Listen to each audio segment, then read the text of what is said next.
dal leen ak jàmm ci Sen Sport 221 gannaaw ay fan yu néew bi mu yokkee li nga xamante ne moo di contrat moom international sénégalais bi la di Alfred Gomis di évoluer foofule ca Dijon kayiti xibaar yaa nga xam ne jamono Stade de Rennes teg nañ ko bët ngir yóbbu ko foofule gannaaw bi nga xamee ne dañu nekk ci yoonu ñàkk seen gardien bi di Edouard Mendy bu war a dem foofule ca Chelsea Football Club. Edouard Mendy toll ci 27 ans ni ki daaw mu def saison bu rëy foofule ca Dijon waaye mu amoon li nga xamante ne moo di ay gaañu ren nag mu ñëwaat ak forme bi jéggi dayoo gannaaw bi nga xamee ne jóge na ci blessure boobule jamono muy wéy di wane boppam yokk li nga xamante ne moo di contrat am sax comme ni leen ko waxee ni ki fan yi ñu génn mu war a dem ba 2024 jamono Stade de Rennes nag ñu ngi ut ki nga xamante ne moo war a utu kii di Edouard Mendy ci football club boobule te fi ñu teg seen bët nag moo di kii di Alfred Gomis di international sénégalais bi la buñ sukkandikoo ci rajo bi di RMC nekk foofu la ci France moo xam li nu mel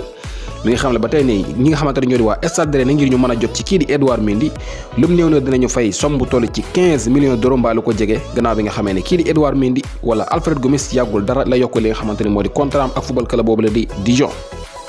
dañu wëy ci transfert yi ba tey kii di Keita Diao Baldé gannaaw bi nga xamee ne ñu ngi doon laam-laami ak transfert am foofu la ci Italie kayiti xibaar yaa ngi xam ne kii di Diao Baldé dem na foofu la ca Sampdoria yenn ci kayiti xibaar yi nag li ñu xamle moo di kii di Diao Baldé dañu ko abale ñii di Monaco dañu ko abal Sampdoria ci benn at bi nga xamante ne dafa ànd ak option d'achat si somme bi nga xamante ne dina toll ci 10 millions d'euros maanaam kii di Diao Baldé daal dañ ko abale Sampdoria bu fekkente ne def na fa lu daal xel ñii di waa Sampdoria am nañu option ngir jënd ko waaye ci somme bu toll ci fukki millions ci xaalisu tugal lii la kayiti xibaar yi xamle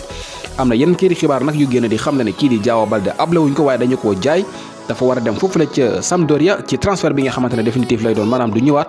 waaye ak lu mën a xew Diao Baldé moom dina dem foofu la ci Sampdoria bu ñu sukkandikoo ci kayiti xibaar yi. ci Angleterre la ñuy dem ak football club bi nga xamante ne moo di Crystal Palace bu Cheikhou Kouyaté moom capitaine Lions yi ni ki tey ji ci ngoon dafa génnoon ak football club boobu boobule doon daje ak football club bi nga xamante ne moo di Manchester United waaye nag Crystal Palace bu Cheikhou Kouyaté ñoo dóor Manchester United ñetti bal ci dara kii di Cheikhou Kouyaté nag dafa joué jongante googule match bi yëpp la joué comme ni ngeen ko xamee muy continuer de jouer ci li nga xamante ne moo di axe central bi nekkoon ci ak ki nga xamante ne moo di Mamadou Sakho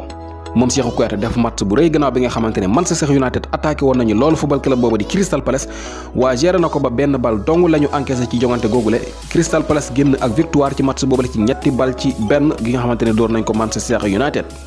transfert foofu la ca bitim réew Liverpool signé nañu ki nga xamante ne moo di Thiago Alcantara nekk international espagnol bi nga xamante ne mi ngi doon évoluer foofu la ca Bayern Munich moom kii di Thiago Alcantara dem na foofu la ca Liverpool ci somme bu toll ci 20 millions d'euros Liverpool amuñu ca signé nañu ki nga xamante ne moo di Diogo Jota jóge fi nga xamante ni moo di ca Wolverhampton nekk foofu la ca Angleterre ci somme bi nga xamante ne toll ci 45 millions d'euros kon Liverpool ci ñaari fan yi signé nañu ñaari joueurs yu am solo moo di kii di Thiago Alcantara ak ki nga xamante ne moo di Diogo Jota ba tey ci transfert foofu la ca bitim réew Tottenham signé nañu ki nga xamante ne moo di Sergio Reguilón jóge fi nga xamante ne moo di ca Real de Madrid moom jeune défenseur bi dem na foofu la ca Tottenham bu José Mourinho ci somme bi nga xamante ne toll na ci 30 millions d'euros signé na nag contrat bu toll ci juróomi at waaye Real de Madrid ñoo am li nga xamante ne moo di buyback clause bi ñoom rek ñoo ko mën a jëndaat saa yu ñu ko soxla waaye nag Liverpool daal wala Tottenham matal nañu li nga xamante ne moo di transfert boobule fay nañu 30 millions d'euros ci ki nga xamante ne moo di Sergio Reguilón. Gareth Bale moom itam dem na foofu la ca Tottenham te moom ak ki nga xamante ne moo di Sergio Reguilón. Gareth Bale nag moom dañu ko abal waa Tottenham buy sukkandikoo ci kayiti xibaar yi moom nag Tottenham fay am nañu li nga xamante ne moo di 20 millions d'euros yi nga xamante ne ñu ko versé Real Madrid ci transfert ki nga xamante ne moo di Gareth Bale boobule waaye kayiti xibaar yi ñu ngi xam ne kii di Bale nag du mën a jouer lu toll ci benn weer li ko waral nag moo di gaañu yi nga xamante ni daf ko indiwaale foofule maanaam fii ba fin octobre ci la Gareth Bale war a bokkaat ci li nga xamante ne moo di match yooyu le maanaam ci la war a jouer ak football club boobule di Tottenham. ki nga xamante ni moo di Bertrand Traoré moom itam dem na foofu la ci Aston Villa jóge na fi nga xamante ne moo di Olympique Lyonnais complété na transfert am foofu la ca Aston Villa ci somme bi nga xamante ne mu ngi toll ci 18 millions d'euros ba tey dañuy jeexal li nga xamante ne moo di xibaar yi ak transfert ba tey ki nga xamante ne moo di Higuaín Gonzalo Higuaín nekkoon foofu la ca Juventus moom itam dem na fi nga xamante ne moo di Inter Miami bu ki nga xamante ne moo di David Beckham Inter Miami di football club bi nga xamante ne kii di David Beckham moo ko moom signé nañu ki nga xamante ne moo di Gonzalo Higuaín mu dem foofu la ci United States of America